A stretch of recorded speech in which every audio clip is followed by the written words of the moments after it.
Quelle que soit ta prison, quelle que soit ta douleur, quelle que soit ta situation, Dieu fera.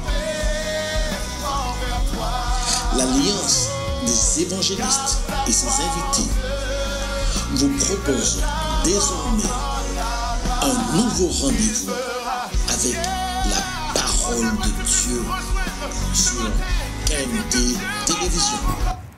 Bonjour, chers téléspectateurs, téléspectatrices de KMT. Ce matin, c'est avec beaucoup de joie que nous partageons avec vous ces quelques paroles, croyant que cela vous fera du bien. Voilà, alors je ne suis pas tout seul ce matin, je suis venu avec quelqu'un. Alors, il va se présenter. Voilà. Bonjour, chers amis téléspectateurs. Vous me revoyez, ça fait quelque temps que je ne me suis pas présenté à KMT pour des raisons tout à fait personnelles. Mais en tous les cas, ce matin, je suis content d'être avec mon frère parce que... Pourquoi nous sommes contents? Pas parce que nous passons à la télé, parce que nous avons un message important à transmettre, à partager, à échanger avec vous. Et je suis très heureux d'être avec mon frère, parce qu'avec lui, c'est la première fois que je suis avec lui. Je le vois tous les jours à la télé, il prêche, il partage la parole. Mais aujourd'hui, nous sommes deux. Et certainement, l'histoire que nous allons relater est une histoire connue, puisque avec deux bien-aimés, ils ont déjà vu une partie de cette histoire. Et aujourd'hui, nous allons essayer d'intégrer, d'élargir et de voir une autre vision de la personne qui aussi faisait partie de cette histoire qu'on appelle le fils prodigue. Alors, avant de commencer quand même, nous vous proposons de présenter ce moment au Seigneur, de bénir ce moment, afin que le Seigneur puisse nous éclairer, nous donner de quoi dire, et puisque nous parlons de la vérité et que de la vérité, parce que c'est le Saint-Esprit qui nous conduit, et la Bible nous dit que le Saint-Esprit nous conduit dans toute la vérité. Alors je vous propose, si vous avez un instant, de vous arrêter et nous allons présenter ce moment au Seigneur. Seigneur, notre Dieu, notre Père, c'est au nom de Jésus que nous portons ce moment que nous passons. Te demandons au Dieu que ce moment soit dirigé, soit inspiré par toi et qu'à travers ces moments, les cœurs soient interpellés, les cœurs soient touchés, que tu puisses répondre aux besoins de chacun, Père, dans le nom de Jésus. Amen. Amen. Voilà, alors dernièrement, nous avons commencé l'histoire du fils prodigue et nous avons travaillé sur la première partie, c'était le fils cadet. Hein? On a vu que le fils cadet qui avait demandé et son héritage à son père, après quoi son père lui a donné l'héritage, il est parti, il a lapidé l'héritage et pendant que... il a lapidé l'héritage et après, nous avons vu qu'il a été très mal, hein, puisqu'il s'est trouvé dans beaucoup de problèmes et des difficultés. Et la parole de Dieu nous dit qu'il est rentré en lui-même, il a été voir son père pour pouvoir se réconcilier avec son père. Et son père du moins, l'a bien reçu, il a été bien reçu de son père. Que Dieu soit béni. Alors, nous allons passer maintenant au deuxième partie. Je vais lire avec vous dans Luc 15. Luc 15, je vais lire le verset 25 avec vous. Luc 15, verset 25. Or, le fils aîné était dans les champs. Lorsqu'il revint et approcha de la maison, il entendit la musique et les danses. Il appela un des serviteurs et lui demanda ce que c'était. Ce serviteur lui dit: ton frère est de retour et parce qu'il a retrouvé en bonne santé, ton père a tué le veau gras. Il se mit en colère et ne voulut pas entrer. Son père sortit et le pria d'entrer. Mais il répondit à son père: voici, il y a tant d'années que je te sers, sans avoir jamais transgressé tes ordres, et jamais tu ne m'as donné un chevreau pour que je me réjouisse avec mes amis. Et quand ton fils est arrivé, celui qui a mangé ton bien avec des prostituées, c'est pour lui que tu as tué le veau gras. Mon enfant lui dit le père: tu es toujours avec moi et tout ce que j'ai est à toi. Mais il fallait bien s'égayer et se réjouir parce que ton frère que voici était mort et qu'il est redevenu à la vie parce qu'il était perdu et qu'il est retrouvé. Retrouvé. Un bel passage. Et frère, mais lorsqu'on regarde ce passage, comment as-tu trouvé du moins l'attitude du frère aîné? Tu me poses une question Oui. à laquelle j'étais moi-même personnellement obligé de trouver une réponse selon ce que Dieu m'inspirait. Et c'est vrai, on voit que il y avait ces deux frères. On aurait pu penser que c'était deux frères qui s'accordent, qui s'aiment, qui se chérissent. Et là, puisque tu me poses la question, quelle attitude que je trouve que ce frère aîné, parce qu'il était libre et responsable de sa vie, cependant, avait une attitude par rapport à sa réaction, par rapport à ce qu'il dit, égoïste. Une attitude qui ne pouvait convenir et entrer dans le cadre familial. Quand je dis vraiment familial, c'est entre père et fils. On voit qu'il y a quelque chose qui ne va pas. La Bible nous dit qu'il était dans les champs, ce frère-là. Il était qu'à travail. Excusez-nous, messieurs qui écoutez, des fois, il arrive que nous allons dire quelques expressions créoles, mais c'est pour nous ça rentrer bien dans le bagage-là, pour nous comprendre bien ce qui a passé là. Parce que ce sont des situations que nous pouvons trouver dans beaucoup de familles. Deux frères, alors qu'ils devraient s'unir pour fonctionner, eh bien, tout à coup, il y a premièrement, on a vu déjà avec les frères qui a voulu partir, il a dilapidé, il a dépensé tous les sous que lui avait accordé son père, et maintenant, on va s'arrêter sous le fils aîné. Et le frère, puisque tu me demandes quelle attitude je trouve, je te dis que c'est une attitude de personnes qui n'accueillaient pas. Il n'accueille pas. Il ne veut pas partager. Il désire que ce soit lui qui soit traité, même pas de la même manière, mais plus. Puisque quand nous lisons le texte, nous comprenons qu'il y a plusieurs propos qu'il émet. Parce qu'il dit lui-même, il dit que moi, je suis là, je travaille tous les jours, tu ne m'as jamais donné quoi que ce soit. Et puis, frère moyen qui partit, il est revenu, c'est pour lui que vous faites des danses, que vous mettez la note d'or, que vous mettez ceci. Donc, la réaction est très mauvaise. Et nous allons voir qu'avec le frère qui m'accompagne, nous allons voir aujourd'hui que cette attitude ne peut être celle que Dieu attend. Au contraire, nous verrons. Et je pense que je n'ai pas tout répondu, mais j'ai simplement fleuré, touché un peu la question que tu m'as posée. Voilà. Et là, nous voyons que le père, lui, il avait deux problèmes à gérer. Il avait le problème du fils cadet à gérer et aussi le problème du fils aîné à gérer. Mais dans cette pensée, dans ces quelques phrases, nous trouvons que le père aussi a eu un comportement égal vis-à-vis des deux fils. Ce comportement égal nous démontre qu'il a eu de l'amour envers les deux fils.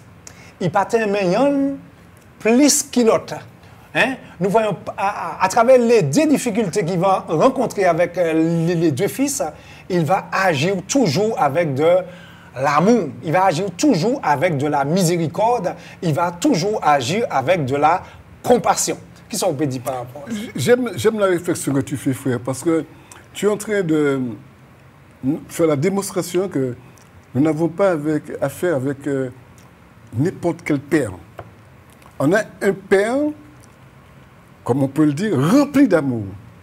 Un père, et tu l'as dit, tu parles de compassion, tu parles de miséricorde. Et moi, je suis tenté de dire que ce père avait la même réaction pour ses deux enfants. Mais est-ce que le fils aîné avait compris cela? Est-ce qu'il avait bien saisi cela? Parce que nous voyons que c'est, en réalité, quand nous lisons le texte ici, nous comprenons que le fils aîné était, en quelque part, un fils devenu révolté. Parce que il n'a pas du tout apprécié la façon que se portait le papa. Il n'a pas apprécié cela par rapport à son fils, à son frère cadet. Non, il dit dans la parole de Dieu que la parole de Dieu dit au verset 28, il se mit en colère et ne voulut pas entrer. Et son père sortit et le pria d'entrer. Malgré sa réaction, le père ne regarde pas ça, mais le père lui dit, mon fils, viens, entre. Nous avons trouvé ton frère cadet, Vini. Et tu me dis, et tu dis au téléspectateur que ce que tu trouves chez le père, c'est toute sa miséricorde, son amour et son intention de faire que du bien. Et je pense que le père ne le faisait pas seulement que pour le fils cadet, mais il avait cette même attitude auprès de son fils aîné. Mais ce que je remarque aussi, et que je relève, c'est que la relation entre père et fils n'était pas la même. Puisque on pourrait dire, et d'après ce que vous avez expliqué aux téléspectateurs la dernière fois, mes frères, la relation que le fils cadet avait avec son père, bien qu'il soit parti, bien que ce soit lui que nous avons toujours critiqué, il partit pour l'argent papa, mais on voit que cette relation était plus forte. Et c'est parce qu'il connaissait son père qu'il pouvait se dire « je vais vers mon père, je retournerai vers mon père ». Il savait, il connaissait son père.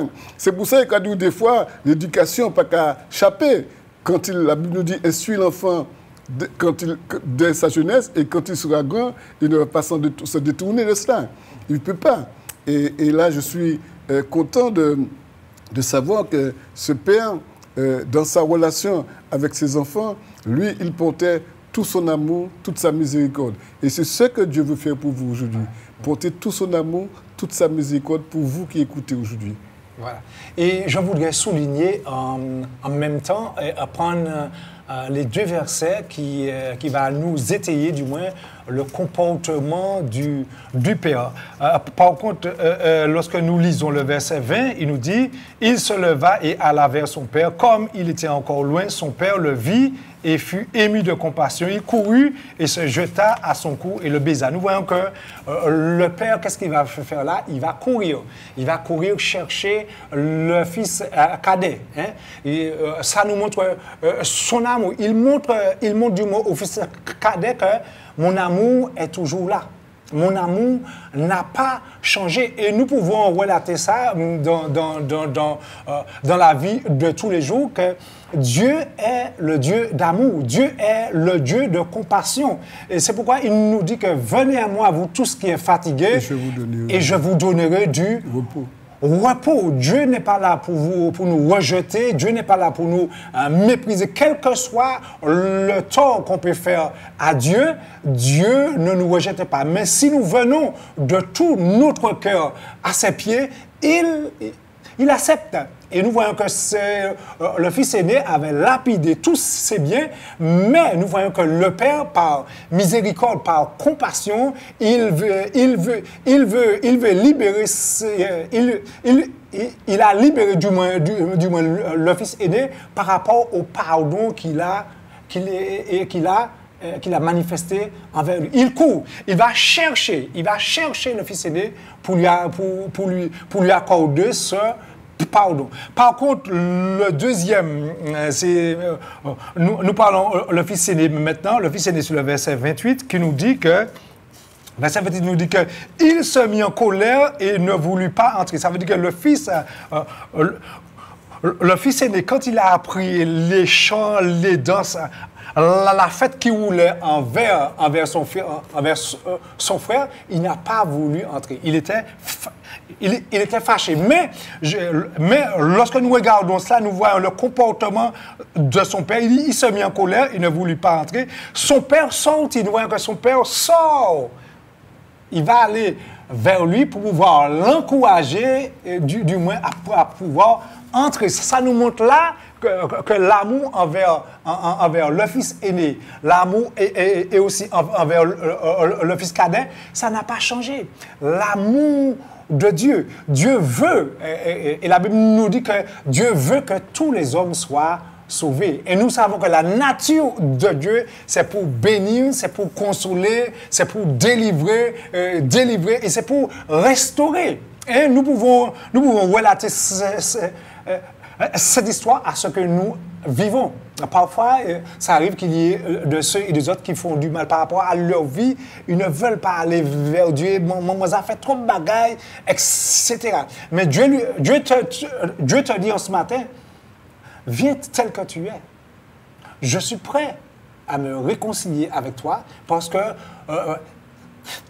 que moi, dit Dieu, j'ai déjà donné mon Fils unique à la croix pour que tu sois réconcilié avec moi. Et ce que tu dois faire maintenant, c'est de te repentir et de te convertir. Comme le fils cadet, il s'est repenti. Il a dit, il a reconnu ses péchés. Il a confessé ses péchés devant son père. Et nous voyons que son père va le recevoir à bras grands ouverts pour que la gloire de Dieu se manifeste. J'aime bien je rebondis sur ce que tu dis et ce que tu as dit, et parce que, chers téléspectateurs, nous savons très bien que cela existe dans nos familles, et je précise dans nos familles antillaises. Il y a toujours des relations qui se ternissent, qui se dévalorisent, parce que il n'y a pas qu'à entendre et pilote.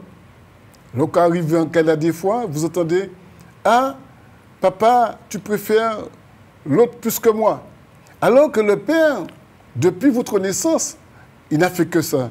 Il n'a fait que partager son amour, sa compassion. Et j'aime bien le verset que tu as cité, parce que dans cette maison, on voit que le Père, comme notre Père céleste, et en la personne de Jésus qui est mort pour nous sur la croix, il ne rejette personne. Personne n'est rejeté. Et là, il n'y a pas une question de séparation. Au contraire, il y a une question de relation qu'il veut justement mettre au fond de son problème. Le fils aîné, il a une attitude d'autosatisfaction. Il a une attitude qui l'empêche justement de voir qu'il est dans la grâce, qu'il est bénéficiaire d'une grâce excellente. Il ne voit pas ça, puisque, pour même, il se met en colère, alors que la Bible dit, ne vous mettez pas, si vous vous mettez en colère, que le soleil ne se couche point sur votre colère. Et je profite pour vous dire, si vous avez une colère que vous êtes en train de cacher, demandez à Dieu pardon. Demandez à Dieu de vous enlever cela. Car toute colère qui se garde produit des actions mauvaises. Alors, le frère vient de dire que la Bible dit, et Jésus dit que venez à moi. Venez à moi, vous tous qui êtes fatigués et chargés. Fatigués et chargés de quoi? Ah oui, de notre péché. Du péché que nous avons justement, qui s'est greffé à nous depuis que la relation de nos premiers parents a été perdue. La Bible nous dit dans Genèse que alors que Adam et Ève avaient une relation et que Dieu les visitait, à un certain moment, Dieu est venu les voir et Dieu a appelé Adam. Et je suppose, la Bible ne dit pas que Dieu a dû appeler Adam au moins 2 fois. Et la Bible nous dit qu'Adam ne répondait pas. Et Dieu lui pose la question, pourquoi t'es-tu caché? Eh bien, c'est exactement ce qui se passe. Le fils était présent de la maison. Le fils aîné était présent de la maison. Mais on aurait dit qu'une forme d'autosatisfaction l'avait envahi. Et il ressent une attitude de supériorité. Comment moi qui suis de la maison, comment moi qui travaille pour toi jour et nuit, comment moi qui obéis à ta parole, je ne peux même pas avoir un agneau, un bœuf saoulé, et mon fils qui a dépensé tes sous, c'est pour lui que tu agis de cette manière. Il y avait quelque chose qu'il fallait régler. Et comme tu viens de dire, mon frère, Dieu va... L'histoire, on n'a pas la fin de l'histoire, mais je pense que ce père d'amour et de compassion a pu justement réconcilier ses frères à la fin. L'histoire ne nous le dit pas, mais je le pense. Nous le pensons, parce que c'était un père tendre, un père rempli de compassion, tellement vrai. Tu l'as souligné, que le père n'est jamais resté sur place. Pour les deux, il est sorti. Oui, oui. Pour le fils, il guettait, il voyait, il est sorti. Et pour le fils aîné qui ne voulait pas entrer, la Bible nous dit, il sortit aussi. Donc ce père avait un amour profond pour ces deux enfants. Le fils aîné, mais aussi le fils cadet. Le fils cadet, mais aussi pour le fils aîné. Il avait cette compassion. Et c'est là que nous devons faire attention, bien-aimés. Bien souvent, je vais toucher un petit point sensible. Dans nos églises, ça peut arriver. Dans nos églises, pourquoi des fois il y a la discorde? Parce qu'on met dans nos têtes que le pasteur préfère plus tel autre que moi, que le pasteur préfère tel enfant, telle chanteuse plus que moi. Laissez-moi vous dire quelque chose de la maison de Dieu. La Bible nous dit que Dieu ne fait d'acception de personne. Personne n'a dans la maison de Dieu pas ni différence. Dieu ne fait d'acception de personne. Dieu t'aime autant qu'il aime l'autre.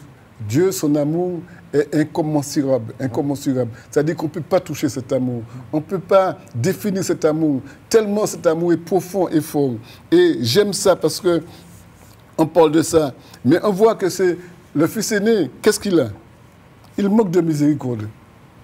Et du fait qu'il manque de miséricorde, il manque de joie aussi. Quand il ne servait pas avec joie. Il servait parce qu'il avait intérêt de servir.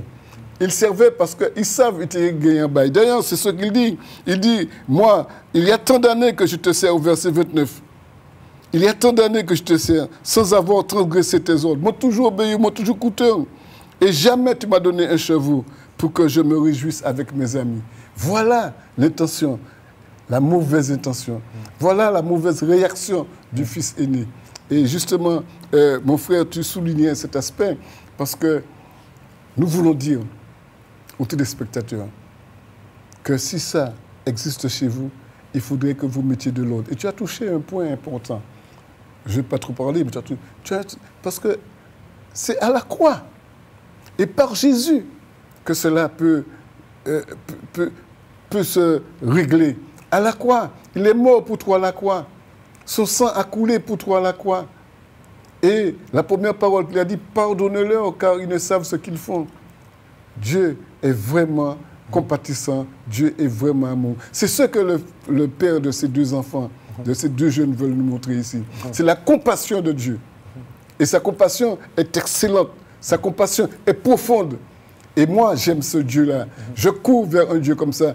Madame, monsieur, ne voulez-vous pas avoir un père comme ça, en la personne de Jésus, celui qui a fait tout le chemin pour nous écarter du péché? Moi, je dis que je veux avoir un père comme ça, un père qui aime tous ses enfants. Tous ses enfants. Vous aussi, Dieu vous aime. Amen. Et ça nous montre, en quelque part, que le cœur de Dieu, c'est un cœur qui rassemble. Qui rassemble. Dieu n'a pas voulu, lorsque nous regardons cette histoire-là, nous voyons que Dieu n'a pas voulu que les deux frères soient divisés. Hein? Dans ce récit, nous comprenons que l'amour de Dieu est là pour rassembler. L'amour de Dieu est là pour attirer. L'amour de Dieu est là pour apporter la consolation. Par contre, lorsque nous lisons dans le verset 30, qui nous dit, et quand ton fils, c'est le fils aîné qui dit ça, et quand ton fils est arrivé, celui qui a mangé ton bien avec des prostituées, c'est pour lui que tu as tué le veau gras. Nous voyons que là, ce fils aîné, qu'est-ce qu'il va faire? Il va reprocher. Il va reprocher à son père le fait qu'il a tué le veau gras.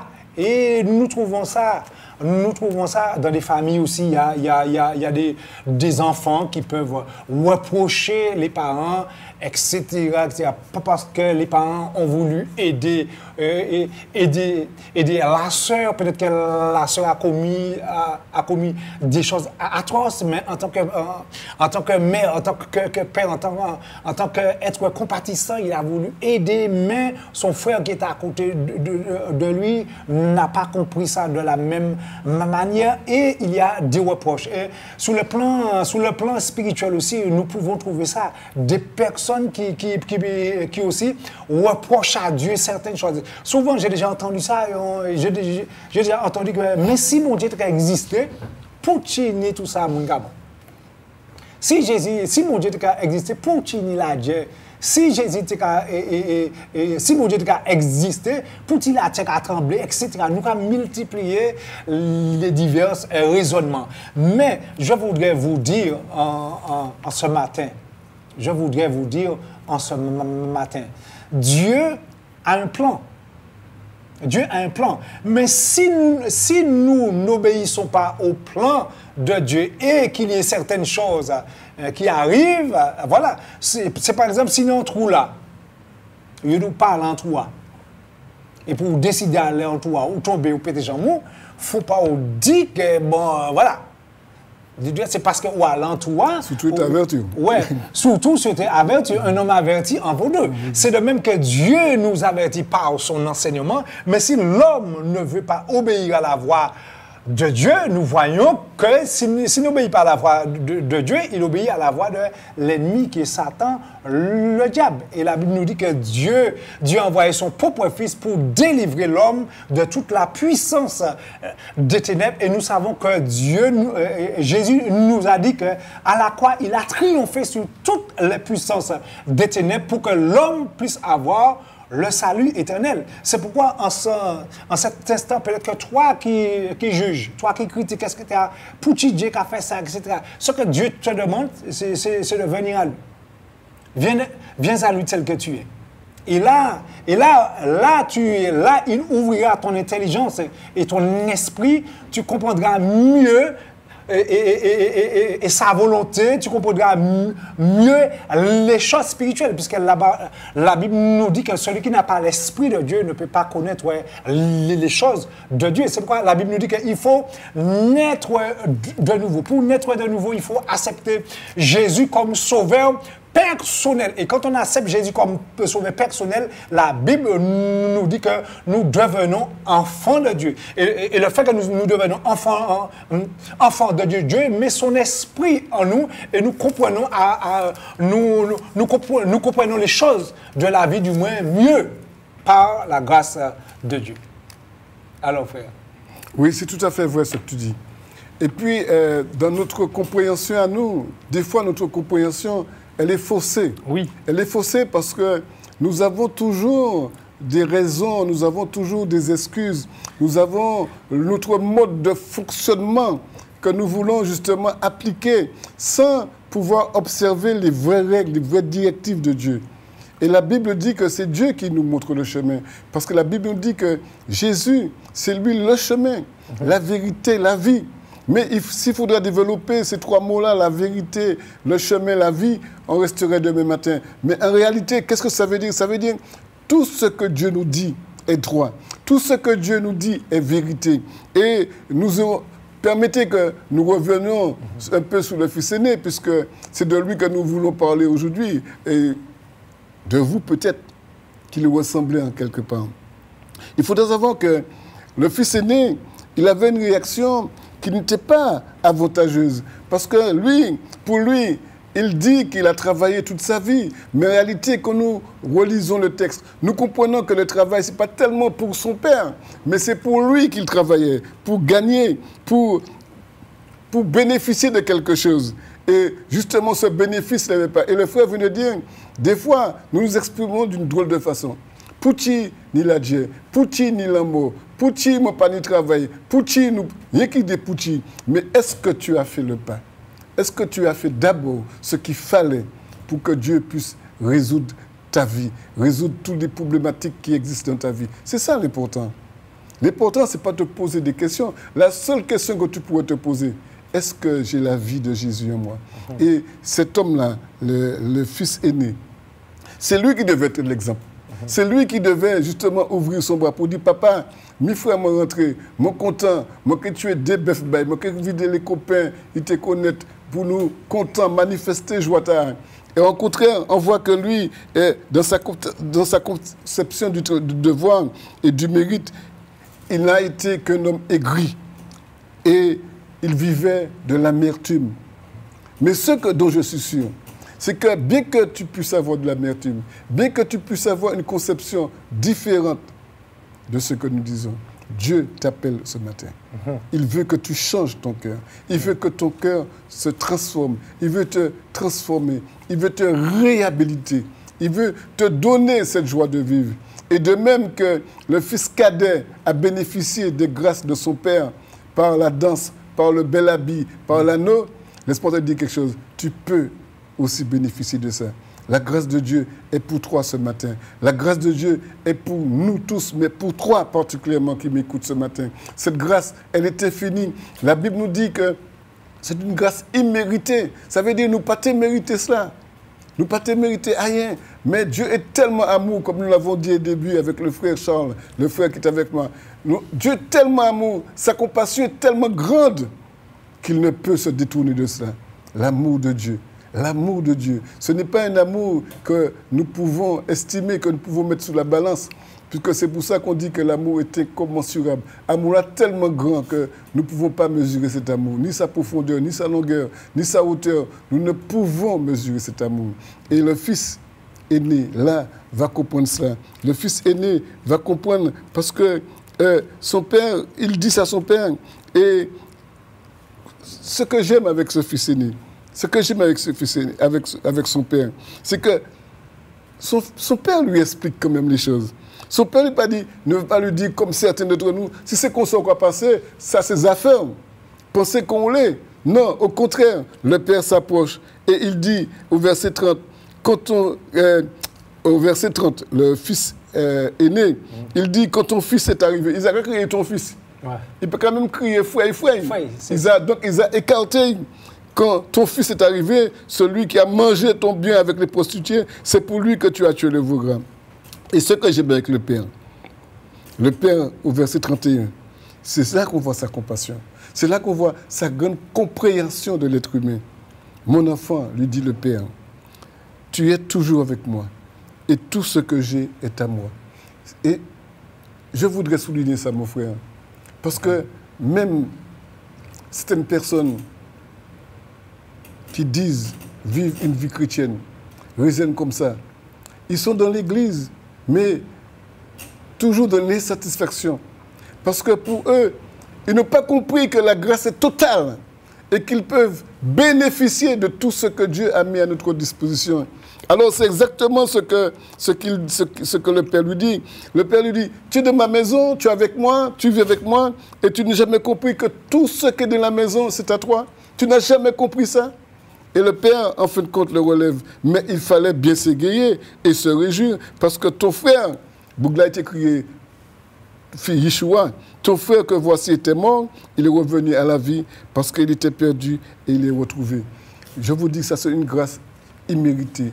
Une grâce, des fois on passe à côté de cette grâce-là. Ce matin, monsieur, madame, tu peux retrouver une paix totale. Tu peux retrouver une paix profonde. La Bible dit, Jésus dit que je vous donne la paix, je vous laisse la paix. Mais je vous dis, ça passe aussi par ça. On a des comptes à régler des fois avec nos familles, avec nos enfants, avec nos frères et sœurs, dans la chair, mais aussi nos frères et sœurs dans l'Église. Que ce passage du Fils prodigue puisse vous alerter, vous éveiller, que nous puissions justement saisir l'occasion, car c'est une occasion que Dieu vous donne ce matin encore, de vous repentir. Le frère a dit cela, mais il a dit tellement vite que peut-être que vous ne l'avez pas entendu, je me permets de répéter ça. Il y a la repentance derrière tout ça.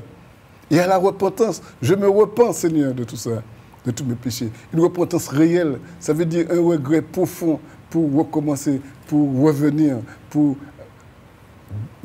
faire un tour, un demi-tour sur moi-même, afin que je puisse saisir la vie de Jésus. C'est ça, justement, l'important. Oui, mais il y a quelque chose, c'est très bien, frère. J'ai bien apprécié tout le développement de ces quelques mots que tu as apportés. Ça fait du bien au cœur. Mais le verset 31, je vois que le Père lui-même, mais quand il parle à son enfant, nous voyons là, il dit « mon enfant ». Mon enfant. Mon enfant. C'est fort, ça. Mon enfant. Il le considère, malgré tous les reproches qu'il a reçus du fils aîné, il dit « mon enfant ». Et nous voyons que le Père lui-même ne va pas faire de reproches à son fils aîné. Mais ce qu'il va faire, il va lui rappeler les privilèges qu'il a d'être dans sa maison.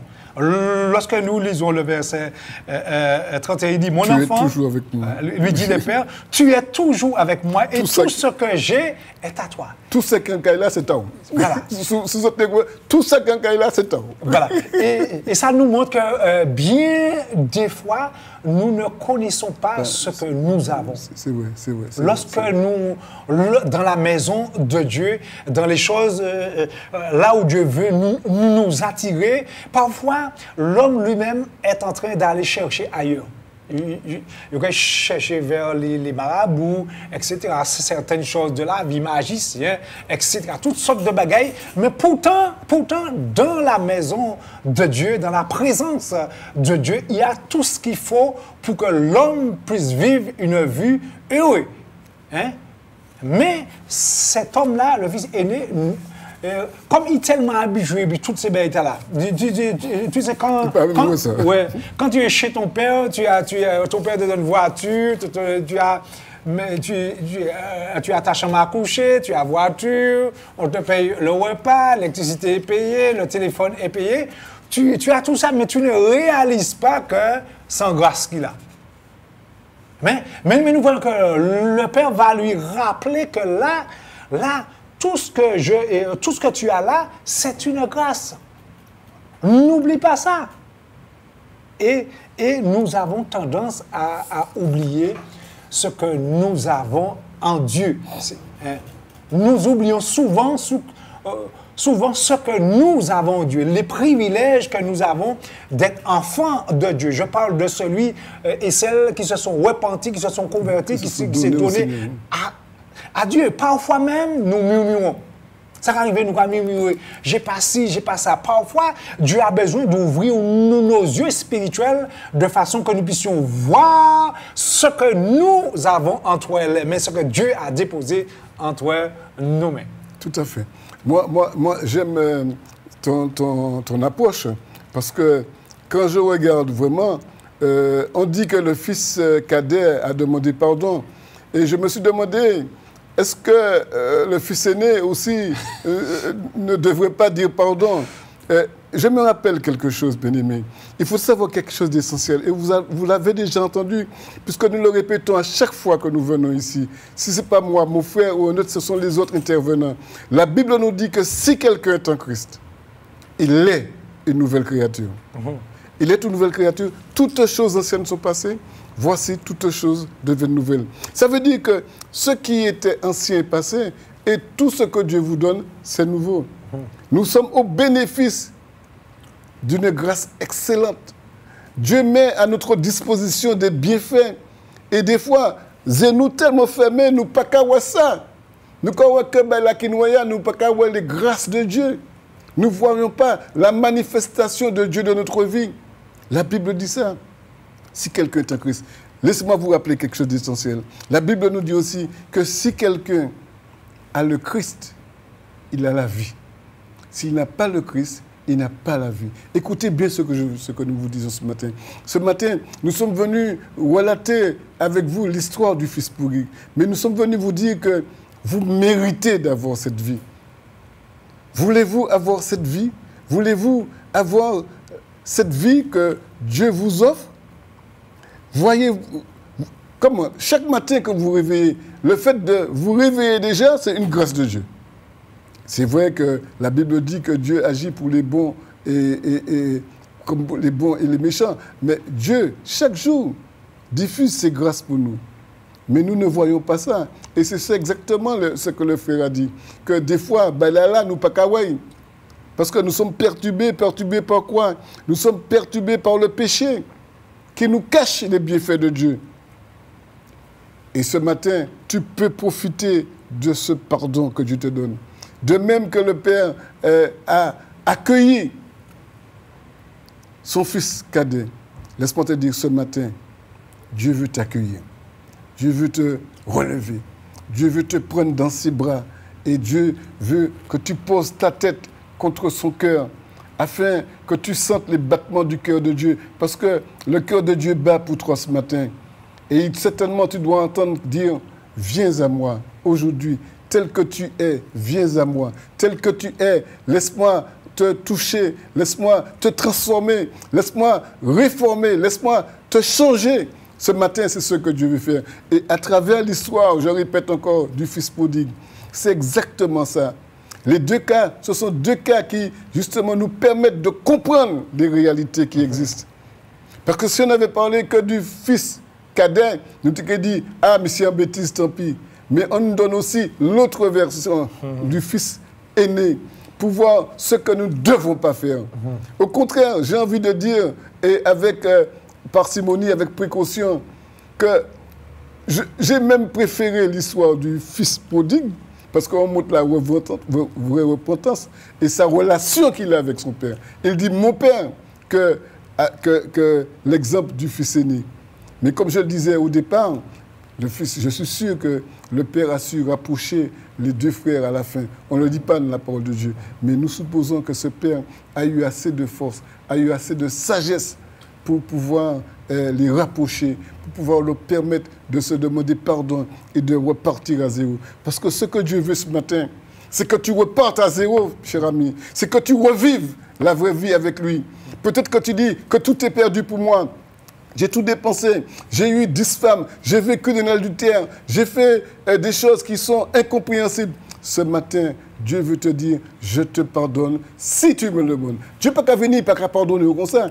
Il faut lui demander, il faut lui dire, Seigneur, pardonne-moi, à l'exemple de ce fils cadet. Mais Seigneur, j'ai péché contre le ciel et contre toi. Et Dieu va t'entendre ce matin, il va te répondre. Et il va te donner ce que tu penses avoir perdu. Parce que Dieu est capable de te donner tout ce que tu as perdu, à condition que ce soit de bonnes choses, bien sûr. Dieu n'est pas capable de tout s'enrôler. Mais Dieu fait des choix qui ne peuvent que te propulser, t'envoyer de l'avant, t'aider à progresser avec lui. J'aime ce Seigneur-là. Et mon frère qui est avec moi ce matin, nous aimons ce Dieu-là. Nous aimons ce Dieu qui est, j'aime souligner ça en rouge, si compatissant. Dieu est un Dieu compatissant. Et là, c'est fort quand vous avez affaire avec ce Dieu-là. Parce que rien ne peut vous arriver. C'est vrai, des fois, il y a un psaume que tout le monde connaît. Presque tout le monde dit, mais si vous lisez la Bible, et si vous avez connu le Seigneur, c'est le psaume 23. L'Éternel est mon berger, je ne manquerai de rien. On dit ça avec une telle facilité. Mais est-ce que c'est vrai qu'on puisse comprendre la profondeur de « je ne manquerai de rien ». Tout est à moi, tout est pour moi. Et c'est l'histoire d'une vie transformée, l'histoire d'une vie changée. Dieu est pour moi, l'Éternel est mon berger et je ne manquerai de rien. C'est de ça qu'il s'agit là, à savoir à cette histoire-là. Parce que le fils aîné pensait qu'il avait tout perdu, qu'il n'avait... Alors que Bougat est une toute belle langue, le père lui dit ça de manière profonde.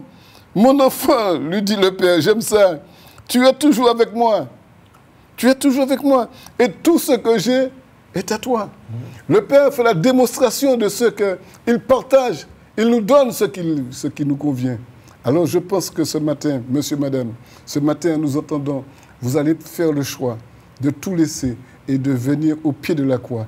Et nous parlons de quoi? Parce que c'est là que Jésus s'est sacrifié. C'est là qu'il a porté ton péché. C'est là qu'il a porté le mien d'abord, mais qu'il a porté ton péché. C'est là qu'il a porté, qu'il a versé son sang, un sang qui purifie, qui nous lave de tout péché.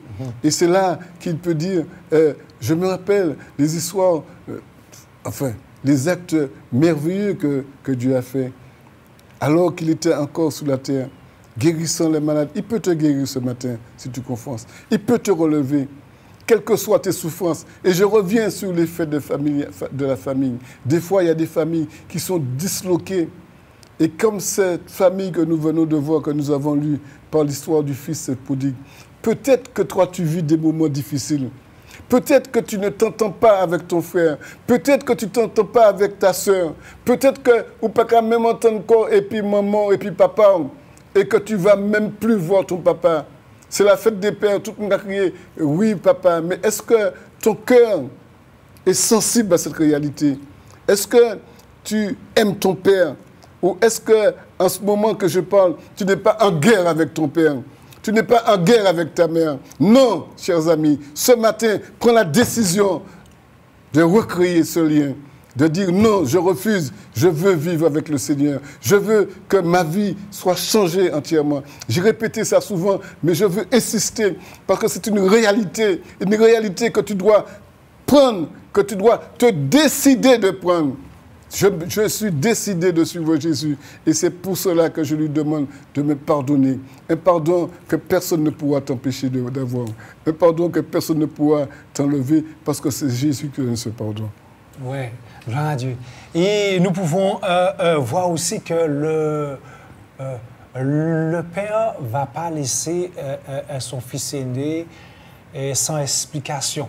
Voilà. Ça, c'est bon. Oui, par rapport à la manière dont il a agi envers le fils cadet, il va expliquer quand même qu'est-ce qui s'est passé.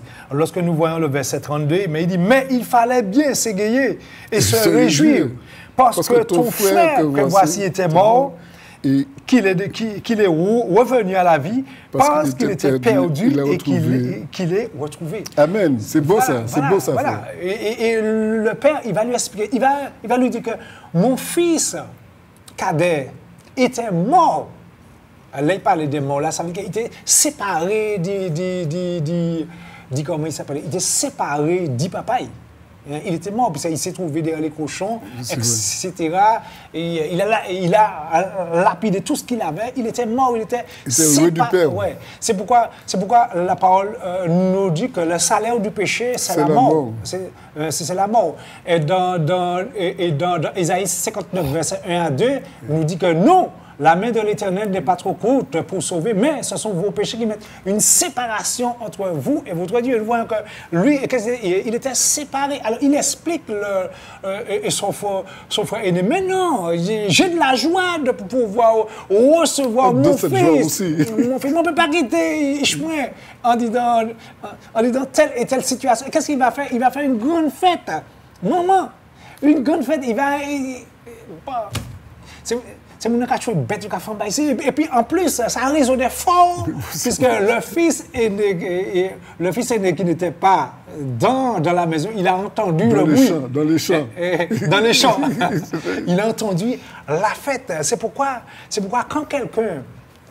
quand celui qui est tombé, qui connaissait Dieu, qui est tombé, il a abandonné, c'est avec joie que Dieu l'accueille. Il a connu Dieu, il est rétrogradé. Dieu veut te dire ce matin, toi qui es rétrogradé, tu as abandonné la voie de Dieu. Dieu veut te recevoir encore.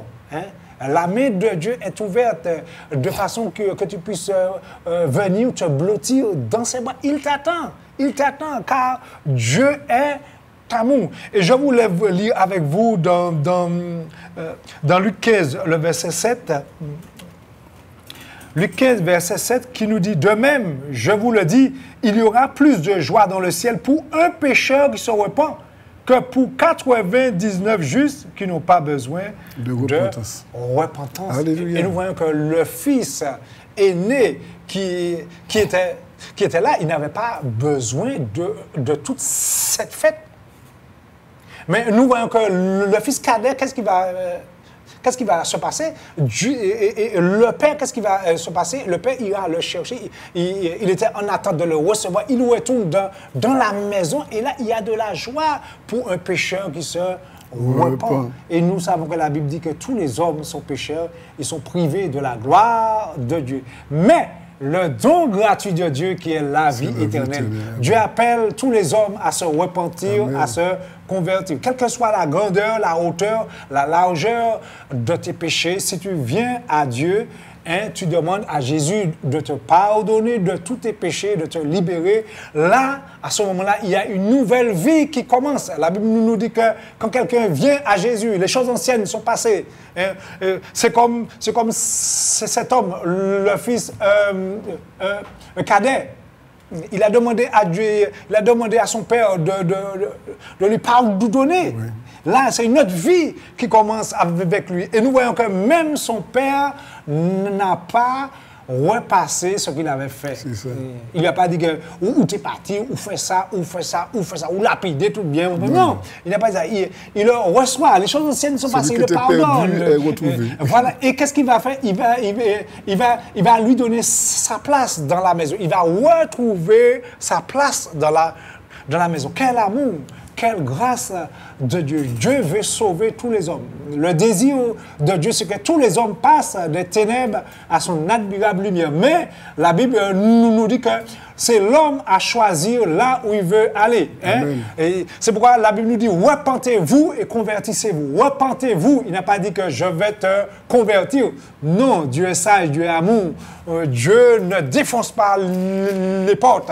Mais Dieu veut que l'homme vienne à lui tel qu'il est et qu'il demande à Dieu grâce. Et à ce moment-là, Dieu lui donne la grâce qu'il faut pour repartir dans une nouvelle vie avec lui. C'est vrai.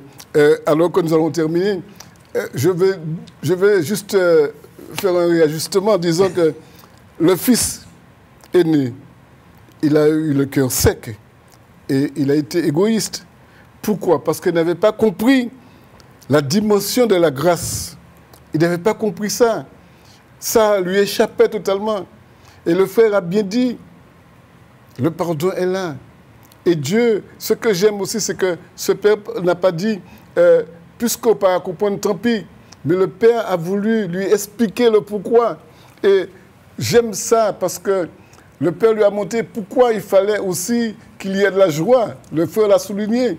La Bible nous dit qu'il y a de la joie dans le ciel pour un seul pécheur qui se repent. Alors c'est normal que le Père se manifeste. C'est normal que le Père se réjouisse avec ses amis. Venez avec moi. Mon fils qui était perdu, il a été retrouvé. C'est une joie, frère. C'est une joie, madame, monsieur. Laissez-moi vous dire quelque chose. Quand vous acceptez Jésus-Christ dans votre vie, dans votre tête, ça change. Dans votre cœur, ça change. Dans votre être entier, ça change. Parce que c'est le Saint-Esprit qui prendra place et qui va vous guider. Vous serez vraiment, comme vous l'avez entendu ce matin, une nouvelle créature. Les choses anciennes deviennent nouvelles pour vous. Tout est nouveau. Et voisinant qui dit, ça qu'a passé, qui ça qui arrive, madame Ta, qui ça qui arrive, Boukta, ça a été qu'à faire auparavant, pas qu'à faire, il était qu'à, excusez l'expression, je le dis, exceptionnellement, il était qu'à jouer bon matin, midi au soir, mais maintenant ce sont des mots d'amour qui lui viennent de là. Moi, j'ai connu ces moments-là. J'ai connu un monsieur qui était près de chez moi, matin, midi, soir, il jurait. Et quand j'allais le voir, je disais, voilà ce qu'il faudrait dire. Il ne faut pas faire ça. Il faut prononcer des paroles d'amour. Et la vérité vient t'affranchir. Si Christ te libère, eh bien, il t'affranchit. Il t'apporte la paix. Il t'apporte l'amour. Il te donne le don.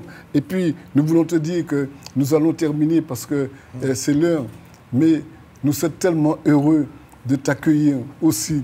Nous ne sommes pas des pères comme là, mais nous sommes quand même des pères spirituels. Si tu as besoin de quelqu'un pour t'entourer, tu peux appeler, tu peux te renseigner. Il y a des numéros de téléphone, il y a un numéro de téléphone en bas. Tu peux prendre note et appeler. Et comme ça, on va t'introduire, on va te conduire, on va t'accompagner, comme ce père a fait avec son fils aîné. Il a accompagné. Eh bien, nous disons, Seigneur, accompagne, viens, mais une raison. Il faudra que tu dises que tu veux accepter Jésus-Christ comme ton sauveur personnel. Il faudra que tu dises, Seigneur, je veux que tu me pardonnes, tu me laves de mon péché et je veux te retrouver parce que je sais que toi, tu es le même. Tu es le seul qui me sauve. Tu es le chemin, la vérité et la vie. Je t'accepte comme mon sauveur personnel. Amen. Amen, amen, amen. Voilà, alors, en conclusion, nous pouvons dire que le Père a la solution pour toutes sortes de problèmes. Il a la solution pour le fils cadet. Il a eu la solution pour le fils aîné. Ça nous rappelle que Dieu a la solution pour toutes sortes de problèmes et de difficultés. Et je conclus par ce verset qui dit « Venez à moi, vous tous qui êtes fatigués et chargés, et je vous donnerai du repos. » Mais que Dieu vous bénisse et puis à la prochaine. À la prochaine. Quelle que soit ta prison, excuse-moi, c'est pas quelle que soit ta situation, Dieu fera. L'alliance des évangélistes et ses invités vous propose désormais un nouveau rendez-vous avec la parole de Dieu sur KMT